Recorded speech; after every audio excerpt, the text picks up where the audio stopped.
দরজায় কর্নার্সের ত্রয়োদশ জাতীয় সংসদ নির্বাচন তফসিল ঘোষণার পর দিন যত আগাচ্ছে ততই কিন্তু বাড়ছে নির্বাচনী আমেজ। দর্শক, যুক্ত হয়েছি জামালপুর থেকে, অবস্থান করছি জামালপুর সদর ৫ সংসদীয় আসন এলাকায়। আমি এখন জামালপুর যে জেলা নির্বাচন কর্মকর্তার কার্যালয় রয়েছে এখানে অবস্থান করছি। এখানে আমার পেছনে দেখতে পাচ্ছেন যে যিনি জাকির হোসেন, জেলা গণ অধিকারের সাধারণ সম্পাদক, এবং এই আসনের তিনি গণ অধিকার যে ভিপি নূরের নেতৃত্বাধীন দল গণ অধিকার পরিষদের তিনি কিন্তু ট্রাক প্রতীকের মনোনীত প্রার্থী।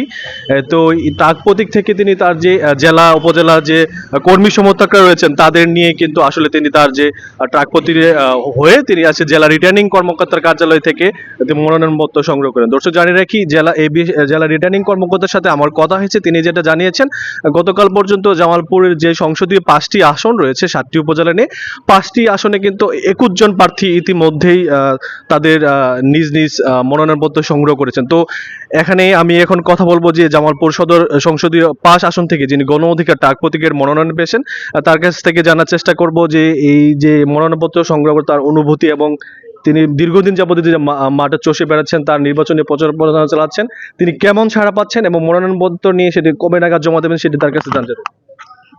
জি, ধন্যবাদ। বিসমিল্লাহির রহমানির রহিম।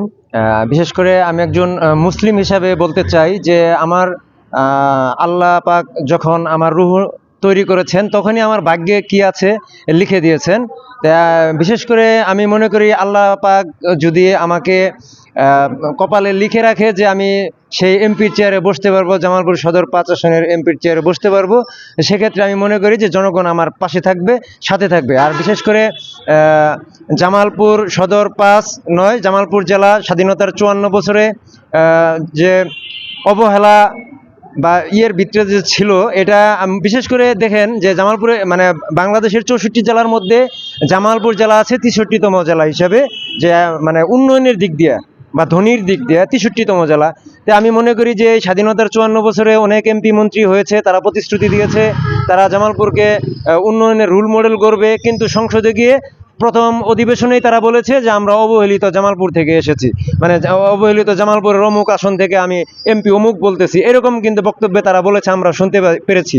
তো বিশেষ করে আমি একজন তরুণ হিসাবে এবং কৃষক পরিবার থেকে উঠে এসেছি, আমি আজকে জেলা নির্বাচন কমিশন থেকে আমি মনোনয়ন ফর্ম সংগ্রহ করলাম, যে আশা রাখি আল্লাহ পাক যদি আমার কপালে লিখে রাখে আর জামালপুরবাসী যদি আমার পাশে থাকে, সাথে থাকে, ইনশাআল্লাহ গণ অধিকার পরিষদের ট্রাক প্রতীকে আমি জয়লাভ করব জামালপুর সদর ৫ আসন থেকে।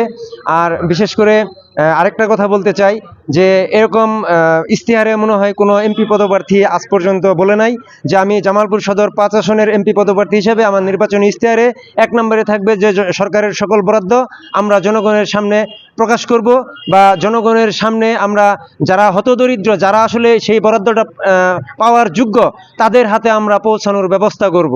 আর বিশেষ করে আমরা বিগত দিনে দেখেছি অনেক এমপি মন্ত্রী এই জনগণের বরাদ্দের টাকাগুলাই তারা বিদেশে পাচার করেছে, অনেক বাড়ি গাড়ি করেছে, সব কিছুই কিন্তু বিদেশে পাচার করেছে। দেশের উন্নয়নের একবারে চাকাটা ধীর গতিতে ঘুরছে, দেশের কিন্তু তেমন উন্নয়ন হয়নি।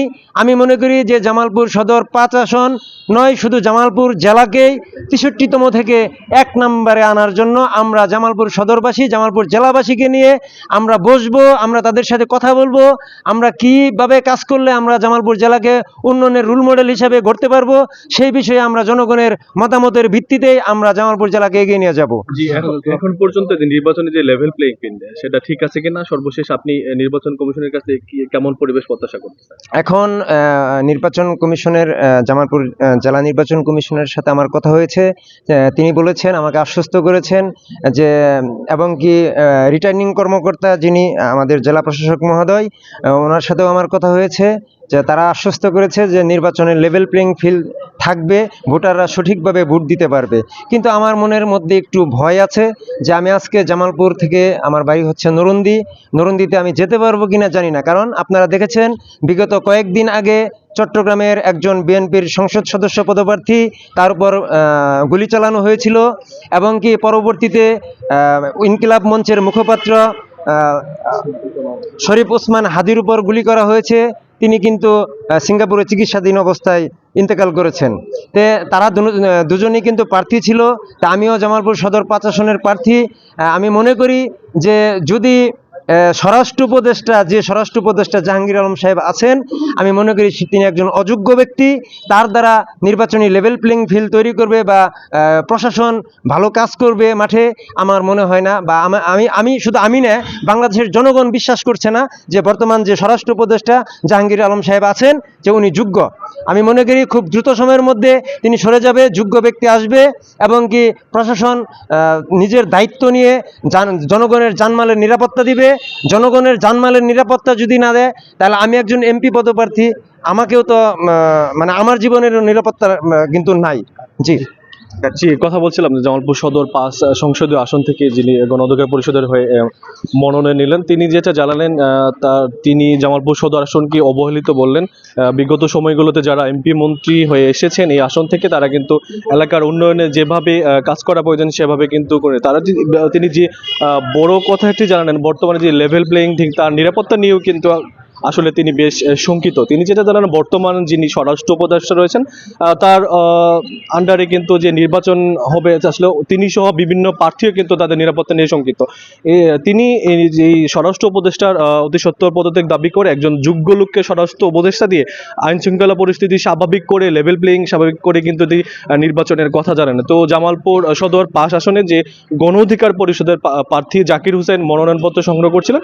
এই ছিল জামালপুর যে জেলা নির্বাচন কর্মকর্তার কার্যালয় থেকে সর্বশেষ।